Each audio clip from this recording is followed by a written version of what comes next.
Thank you all for attending Boundaries, a four-letter word. Jen Westra is the owner of Life on Purpose Coaching, and I can put her website in the chat. She's been a presenter since we first started the online wellness fair in 2020, and we're grateful for her continued support of our agency's wellness. Jen is on a mission to help women unlearn limiting stories and beliefs so they can be unstoppable. All right. Awesome. Thank you so much. Sorry, I'm distracted by the chat. Hi, Shaylin. Always fun to see. Hi, Jen. No, I see your face. Perfect. Well, thank you so much, Nikki. I appreciate that. And thanks again to Grace. We've been, years now. We've been doing this together. And thank you all for being here. I'm excited to have just a little bit of time with you this morning as part of your wellness fair. I hope you're having a great day. And truly, my goal for our time together is to give you some hopefully very simple strategies for building and maintaining healthier boundaries so that they don't have to be a four-letter word. So just to start, really, I think it's important to talk about what even are boundaries, because there's a million definitions out there, right? Don't Google that, by the way, you'll get 8 million pages. So one of my favorite definitions of boundaries is the limits I set on what I will or will not do, accept, or tolerate. And I just really like that because it's really clear and understandable. And it applies to everything in our life, whether they're big boundaries, small boundaries. And the key thing about that definition too is that our boundaries really are about us. And yeah, they may impact other people, but boundaries aren't about other people. Again, it's the limits I set on what I will or will not do, accept, or tolerate. So I just really like that definition. So it seems so simple, right? And trust me, you'll hear me say that a lot today. So why is it that so many of us struggle with our boundaries?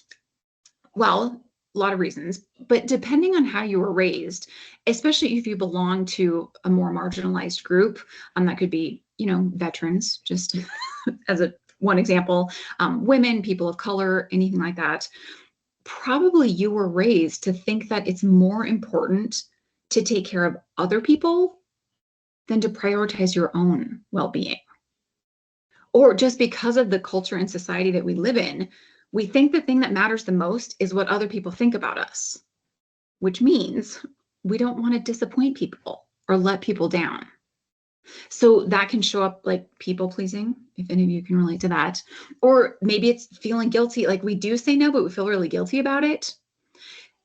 And the hard part about that is almost always it comes from a good place. We care about people and we want to help. So with all of this combined, that's what makes it really hard and sometimes scary to set those boundaries, because we might have to say no, or we might not be able to help in the way that we want to. So totally normal that boundaries can be a tricky place for a lot of us. And if we don't learn how to set and maintain those boundaries, what we end up doing is spending our life doing what other people need or what other people want, not prioritizing our own needs and values. And I hate to tell you, but that's a recipe for resentment, anger, eventually burnout.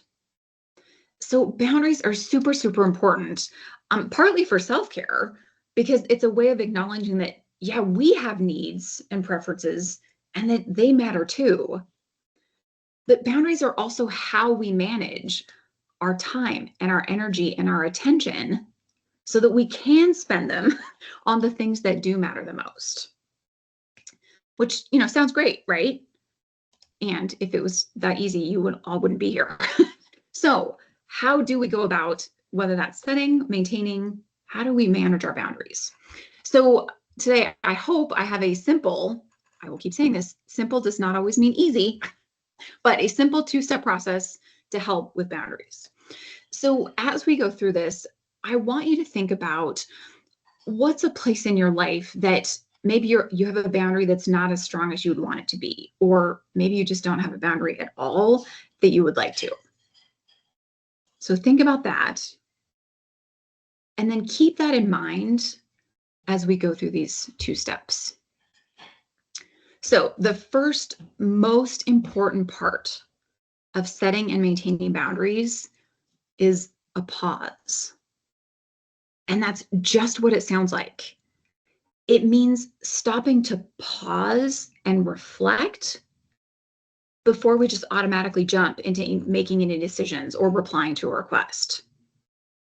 By taking that pause, it's how we can respond instead of react. Because that reaction is always going to be that kind of pattern behavior, right? Of like, yes, I'm happy to help. Sure, of course I can take that on. That's reacting. So our goal here is how do we pause so that we can be intentional and respond? So that pause is an opportunity to check in with ourselves and ask, wait, what do I think? Or how do I want to respond to this request? So a couple ways we can do that. Maybe, I know this is heresy, especially at work, but maybe instead of just automatically answering your phone, maybe let it go to voicemail so that you have time to consider your response. Or maybe it's saying, hey, thanks for thinking of me. Let me check my schedule and I'll get back to you. It's whatever you can do to give yourself just that moment of pause so you can think about your reply. Again, simple, not always easy, especially if it's maybe your boss or if someone's standing right in front of you, like, hey, do you think you can help me with this thing?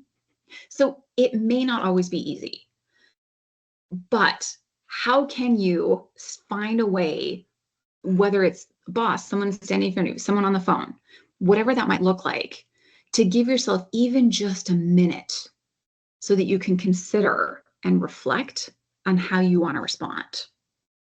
So it's the pause that allows us to be intentional about how we're using our time and energy. So again, step one, simple, pause. Then step two, once we've taken that pause, the goal is to remember that we or recognize, whichever it is, sometimes I need help remembering that I knew the thing. We almost always have three options when we respond. We can say yes, we can say no, or we can negotiate. And yes, there will be consequences for not just continuing to say yes all the time, because people have gotten used to us saying yes all the time. So saying no comes with a cost. So the object here isn't like, okay, now I'm always going to say no, or I'm always going to say yes. That's not helpful either. The goal is knowing what the cost is to say yes or to say no, and then deciding if it's worth it. Because yeah, there's probably going to be a cost to say no. And there's also a cost of saying yes all the time. So which is the cost that you are most willing to pay? And then that third option is the negotiating. And this back to the thing I keep saying, simple, not easy. It sounds so simple, just negotiate. And it can still be tricky. But what that does is it gives you a chance to, maybe you actually really do want to say yes, and you just managing your time and energy, right? Maybe you just don't have the time.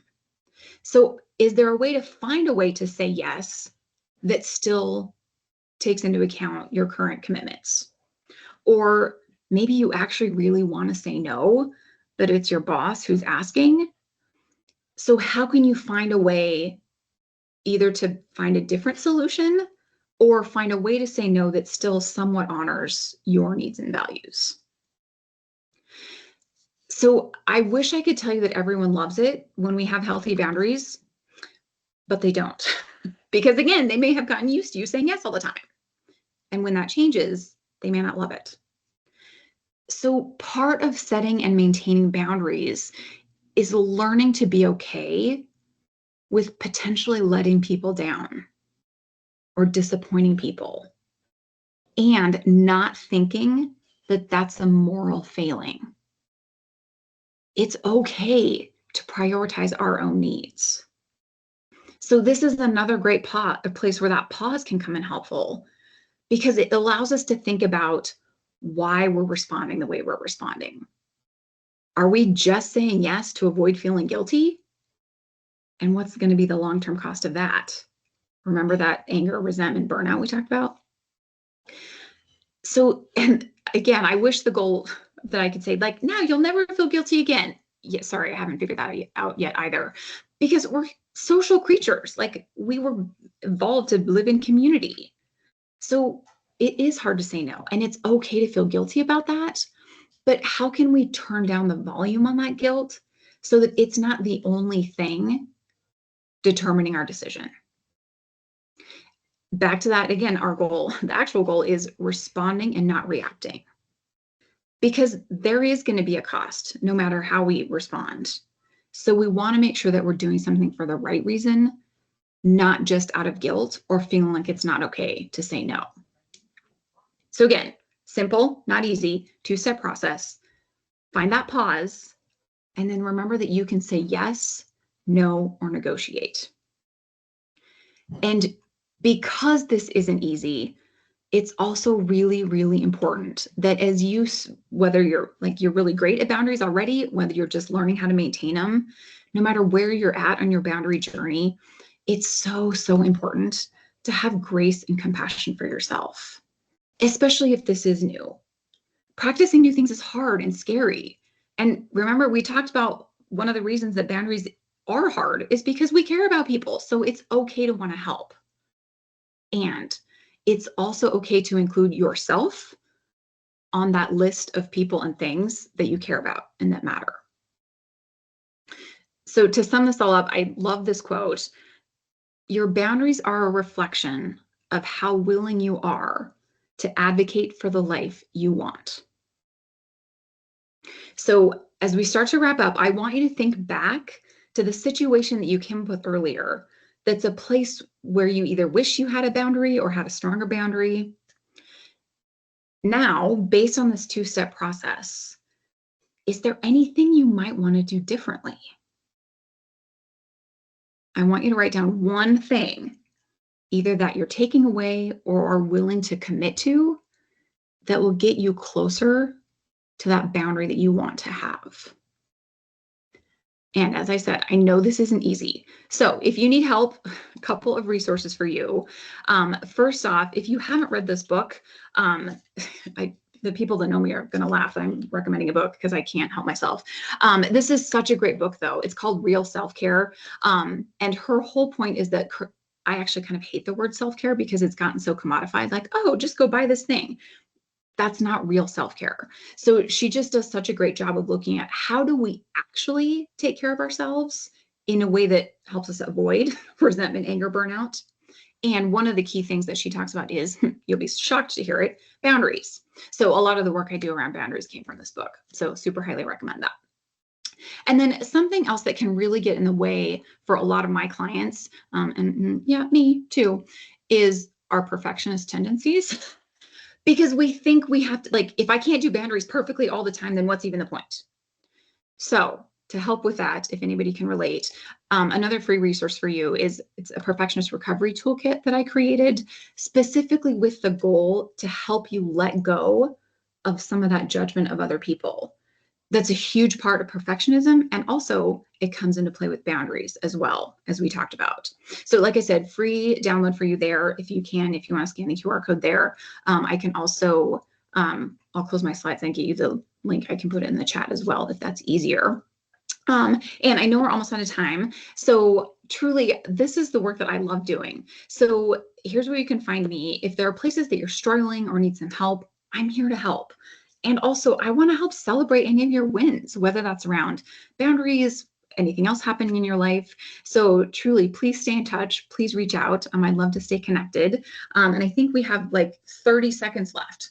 So if there are questions, anything like that, let me know. And yes, thank you for that reminder. I will stop sharing my screen so I can find that link really quick. Come on, where'd it go? There it is. Oh, that is not the right link. Hang on, sorry about that. One quick second here. I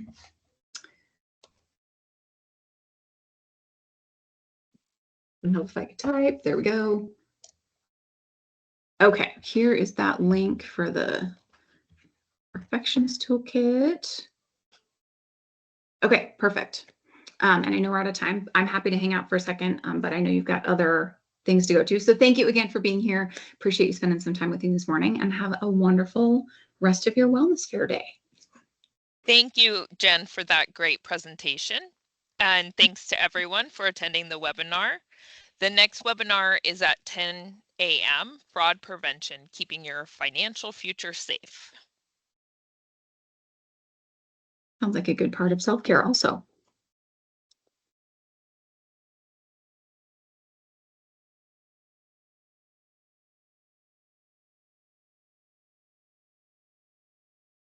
Thanks so much, Nikki. Have a great rest of your day. I missed it. I was in another meeting. I think it got recorded. Maybe. That's okay. I'll watch